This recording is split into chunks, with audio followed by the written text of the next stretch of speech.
Hello and welcome back to another update where I cover the latest developments throughout the front line in the Russo-Ukrainian war. It is your host Weeb Union, and in this one we have several developments in favor of the Russians and a small gain by the Ukrainians in the Kursk region. There are several Russian advances in the Kurakhove section of the front line and near Chasiv Yar. Starting out in the south, the Russians have made several advances where they have managed to advance northeast of Boyavlenka, northeast and northwest of Maximivka, southeast of Kurakhove, and to the west of Selidove, southwest of the settlement. In the Chasiv Yar direction, the Russians have managed to capture the remaining parts of the hills here in the southern parts, the waste heap west of the canal, securing that. In the Kursk direction, we see here that the Russians have managed to capture several settlements here in the northeastern parts, Orlovka, Pogrebki, and Rifka, as they fight down in the southern direction towards Malaya Luknia. And in the southern direction, they've managed to capture parts of the Reno, crossing the river line. And the Ukrainians counterattacked in the direction of Nova Ivanovka, where we see with this geolocated footage, the Ukrainians with a Bradley circling around the eastern parts of the settlement. So we see heavy fighting taking place here in the Kursk region, following the start of the third Russian counteroffensive in the Kursk region. There is this geolocated footage from Deep State Map showing several Russian vehicles, both tanks and armored vehicles, driving south of this village chain, confirming the control of them by the Russian forces. We see that the Russians are attempting here to move down towards Malaya Luknia. Connecting and gaining control with that will allow the Russians to start a push to the rear of Novoivanovka, where the Ukrainians are currently attempting to counterattack at to resecure some supply lines here between the northern and southern parts. Currently, the only way in and out of this pocket in the northern direction is through Malaya Luknia. If the Russians capture that, the Ukrainians would have to move through the open fields. If the Russians push through from Novoivanovka and gain control over Malaya Luknia, the Ukrainians would have no exit from it and the forces would be encircled. The Russians at the same time, with the push in the southern flank, will be looking to gain control over Derino and Nikolaeva Derino, securing the border area as well, and then move towards Svetlikovo to cut off that road, which will allow the Russians to flank the fortified positions of the Ukrainians here south of Novoivanovka.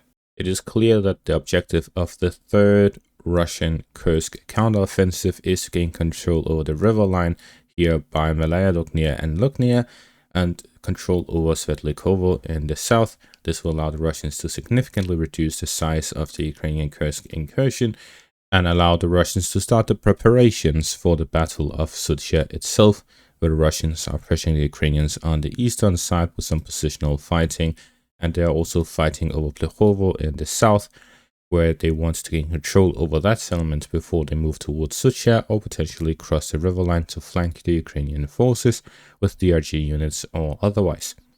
You'll see heavy fighting continues in the Kursk region following the start of the third Russian Kursk counteroffensive. Moving further south, we see here in the direction of Kurakhove that there's a lot of movement by Russian forces. In this section, at this approximate zooming of the map, we can see that all of the Russian advances in this section, covering the Kurakhove section and the southern parts of the Pokrovsk direction. Limiting it to the Kurakhove direction, we can disregard the advances made by the Russians northwest of Selidove. It can be cut into two sections, north of Selidove and south of Selidove. The area south of Selidove, from the Novodimitrivka direction all the way down south to Maximivka, there is 5 different Russian advances. 3 in the southern direction, 1 in the central direction, and 1 in the northern direction. Starting out from the north, we see that the Russians are capturing some fortified positions of the Ukrainians and moving towards Soria and Suntsivka. The objective of the Russians is to move down south towards the supply lines of Kurakhove, while at the same time expanding their flanks, securing them, and moving along the fortified positions to cut off the road between Pokrovsk and Rifka here to the south. Cutting off that road would limit the supplies going into and from Kurakhove from the northern direction, and it will leave the Ukrainians with only one entrance/exit, which is directly through the western parts. cutting off the road to the north and cutting off the road to the south would leave the Ukrainians have to go through one single road for a long time, which makes them easy targets for Russian reconnaissance with drones or otherwise, as well as Russian artillery and drone strikes. At the same time, we see efforts of the Russians to close some of these pockets that they are creating. An example is the Russian advance along the fortified positions of the Ukrainians, where they are moving down south towards the settlement of Dalnie. This is to cut off the connection between Kurakhove and the southern direction and will encircle a lot of the Ukrainian forces in this pocket that is being created here along the river line. The Russians are at the same time moving towards Kursk to as well as Sukhiyali northwest and Trudove north of Boryavlenka, Vesely High northeast of Boryavlenka, and along the main road directly towards the fortified positions of the Ukrainians near Uspenivka. So you see, generally the Russians are making a general offensive operation along the southern bank of the river line at the same time as they flank their positions in the northern bank of the river line. And the objective here is clear. They want to gain control over the entire southern bank as they move towards Konstantinopel from the south and the fortified positions of the Ukrainians northeast of Velika Novosilka.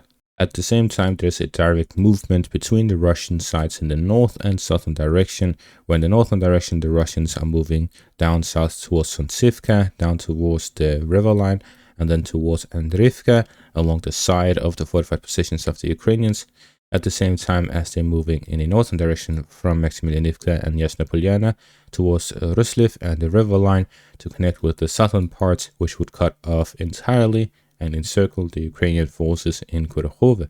In the northwest of Selidove, the Russians have captured the southern parts of Rifka and moved into Petrivka as the Russians moved along the railways all the way towards Petrivka, cutting off any supplies to Rifka and now also to Petrivka.